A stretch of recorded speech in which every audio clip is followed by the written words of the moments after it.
The thoughts that go through your mind when you find out you have so little time is everything that you need to say to everyone that you love.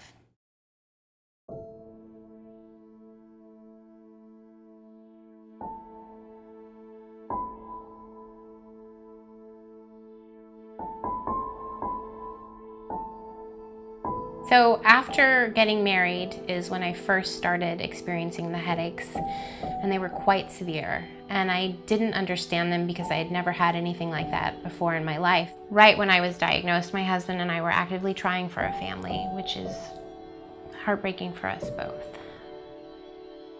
And then I was diagnosed this past New Year's. We went away to the wine country for kind of a New Year's Eve celebration, and by Jan 1, the following day, I was diagnosed with cancer and told I was terminally ill.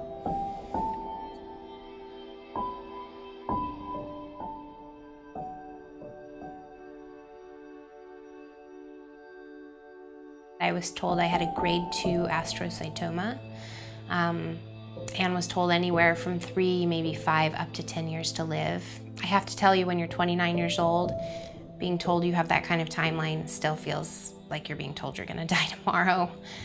70 days post-op, I went in for another MRI and was told I had had a grade change. They were looking and saying it looks like grade 4, which is the worst and most aggressive form of brain cancer. It's called a glioblastoma.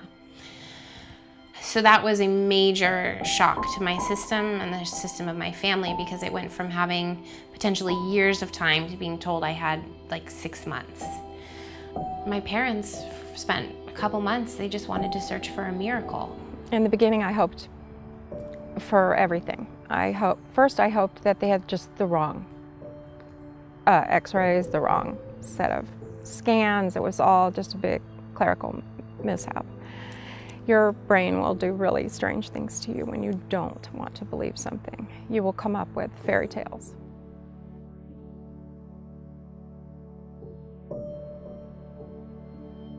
I don't wake up every day and look at it. It's in a safe spot, and I know that it's there when I need it.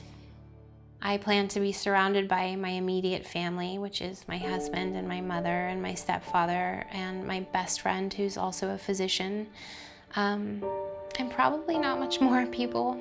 And I will die upstairs in my bedroom that I share with my husband, with my mother and my husband by my side, and pass peacefully with some music that I like in the background. Between suffering or being allowed to decide when enough is enough, it just, to me, makes provides a lot of relief and comfort that, okay, that option is there if and when we decide, or she decides that it's time. I can't even tell you the amount of relief that it provides me to know that I don't have to die the way that it's been described to me that my brain tumor would take me on its own. Death with dignity allows for people who are in the predicament of facing a lot of suffering, that they can decide when enough is enough. Brittany's always been kind of bigger than life. She's kind of a wanderlust, and she's always liked exciting things, adrenaline rush. She's liked traveling. She's always been precocious and very, very bright. And anything she set her mind to, she did. Since becoming ill, I have traveled and continued. My husband and I took a beautiful trip to Yellowstone. It was exquisite. And then I went with my best friend to Alaska, and we went to Denali National Park, and we went to Seward and Kenai Fjords, and kayaked up to the glaciers. And then I met my mother in Juneau, and we took this spectacular boat trip. Before I pass, I'm hoping to make it to the Grand Canyon, because I've never been.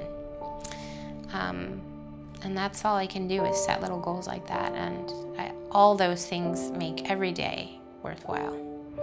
My hope now is that my daughter can live her life the way she wants to, that she can make the decisions that she wants to, that she can be who she is, which is this very autonomous, bright, well-read, well-traveled person who loves adventure.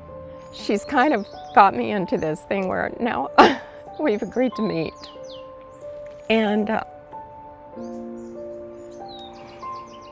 so I'm gonna go on a traveling adventure. And it's a place I'm kind of scared to go to, Machu Picchu. A lot of climbing, but she said she'd meet me there. And so damn it, I'll go. I hope to enjoy however many days I have left on this beautiful earth and spend as much of it outside as I can, surrounded by those I love. I hope to pass in peace. The reason to consider life and what's of value is to make sure you're not missing out. Seize the day. What's important to you? What do you care about? What matters? Pursue that. Forget the rest.